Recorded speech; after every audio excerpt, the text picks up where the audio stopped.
छात्राः कुमारसंभवम। कुमारसंभवम के बारे में पहले थोड़ा सा हमें जानना चाहिए। कुमारसंभवम अर्थात कुमार का जन्म। कुमार शिव व पार्वती माता के पुत्र कार्तिकेय को कहा गया है तथा उनके जन्म से संबंधित यह महाकाव्य है जिसकी गणना संस्कृत के पंच महाकाव्यों में की जाती है।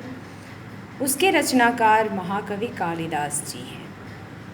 इस महाकाव्य में अनेक स्थलों पर हिमालय का रमणीय और मनोरम वर्णन हुआ है।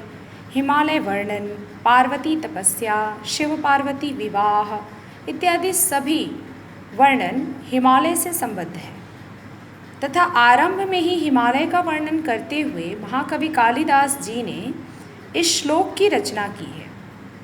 ये जो श्लोक आप देख रहे हैं, इस श्लोक की रचना उन्होंने की है जिसे हम अभी थोड़ी देर में पढ़ेंगे और विस्तार से इसका अर्थ भी जानेंगे।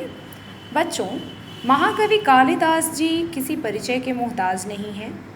संपूर्ण विश्व उनकी नैपुण्यता के कारण उन्हें महाकवि कालिदास के नाम से जानता है। मैं आपको एक श्लोक बताती हूँ जिससे आप महाकवि कालिदास की महत्ता को, उनके महत्वपूर्ण स्थान को समझ पाएंगे।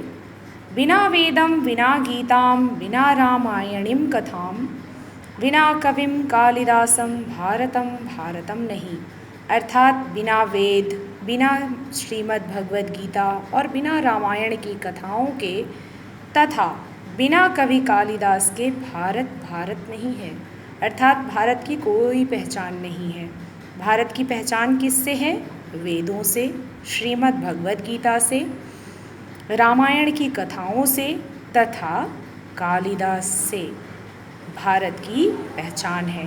तो बच्चों, आप समझ गए होंगे कि जिस प्रकार वेद, गीता, रामायण की कथाएं भारत की पहचान है, उसी प्रकार कवि कालिदास भी भारत की पहचान है। तो हम लोग अभी इसका अर्थ समझ लेते हैं।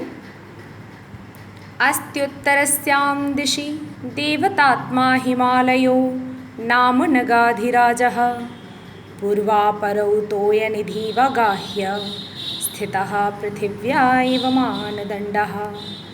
अब इसका अर्थ हम इस प्रकार से समझेंगे। ये तो पद्य रूप में था, अभी गद्य रूप में समझेंगे तो बिल्कुल आप आराम से आप खुद ही समझ जाएंगे। भारतस्य उत्तर दिशायां हिमालयः नाम देवानां प्रियः पर्वतराजः विराजते। भारत के उत्तर दिशा में हिमालय नाम का देवताओं का प्रिय पर्वतराज हिमालय विराजित है, यह विराजमान है। पूर्व दिशायां पश्चिम दिशायां च समुद्रजलेन क्षालितः एषः हिमालयः पृथिव्याः मानदण्ड इव तिष्ठति। पूर्व तथा पश्चिम दिशाओं में समुद्र के जल के द्वारा इसके चरण क्षालन किए जाते हैं, अर्थात प्रक्षालित होते हैं, धोए जाते हैं, इसके चरण धुलते हैं। कौन धुलते हैं? समुद्र के जल धुलते हैं इसके चरण को। यह हिमालय पृथ्वी के मानदंड के रूप में स्थिर है, स्थिर तटस्थ वहाँ पर विराजमान है। तो कालिदास के द्वारा यह कहा जा रहा है कि यह जो उत्तर दिशा में भारत के हिमालय नाम का देवताओं का प्रिय पर्वतराज हिमालय विराजित है, वह पूर्व और पश्चिम दिशा से समुद्र के जल के द्वारा इसका चरण पखारा जाता है, धोया जाता है और यह पृथ्वी के मानदंड के रूप में विराजित है, स्थिर है, स्थित है। अस्तु, तो इसका अर्थ आप अच्छे से समझ गए होंगे। इसके बाद हम लोग और चर्चा करेंगे नेक्स्ट वीडियो में। धन्यवाद।